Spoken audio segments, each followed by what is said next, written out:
Oscar Cortez feels like he has an ordinary American life. He carries a Costco card. He roots for the Boston Red Sox. And 5 days a week, he rises before dawn, pulls on 4 shirts and 2 pairs of pants, and ventures into the frigid air to work as a plumber, a good job that pays for his Maryland townhouse and his daughter's college fund. The U.S. government opened the door to this life in 2001 when they granted Cortez and about 200,000 other migrants from El Salvador temporary protected status, TPS, a provisional relief from deportation that has allowed them to work legally in the United States for 17 years. On Monday, according to multiple people briefed on the plans, the federal government will take it away. Homeland Security Secretary Kirstjen Nielsen is expected to decide that TPS will expire for Salvadorans by September 2019, those informed about the decision told The Washington Post. Similar decisions last year that ended the protection for Haitians and Nicaraguans. Congress created the Temporary Status Program in 1990 to offer provisional, humanitarian relief for immigrants whose homelands were engulfed in war, natural disasters, or other extraordinary conditions. Salvadorans are the largest group with the status, and the impact of taking it away would be wide-ranging from Washington to Los Angeles and in the Central American nation itself.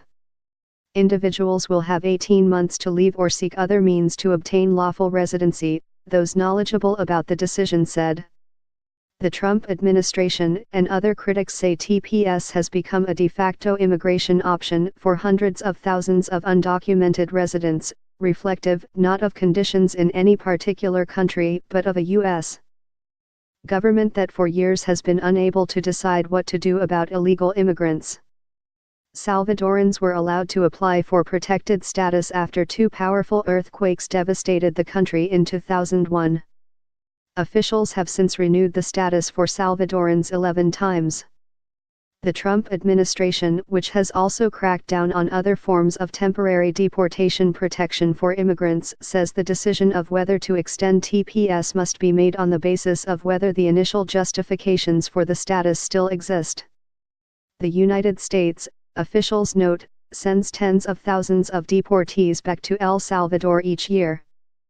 But immigrants say past presidents from both political parties have acknowledged that El Salvador is unprepared for a massive influx of longtime U.S. residents. The country is beset by a lack of housing and jobs, and some of the world's highest homicide rates.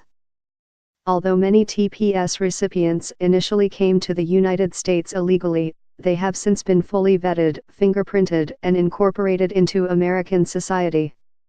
Most thought their next step was a path to U.S. citizenship, not deportation. "I consider this my country," said Cortez, who came to the United States when he was 28 and is a silver-haired 46-year-old journeyman plumber at Shapiro & Duncan, a mechanical contractor in Rockville that works on construction projects in schools, office buildings, hospitals, and other places. "Behind us there are children and wives and nephews and nieces and mothers and fathers who depend on us," Cortez added.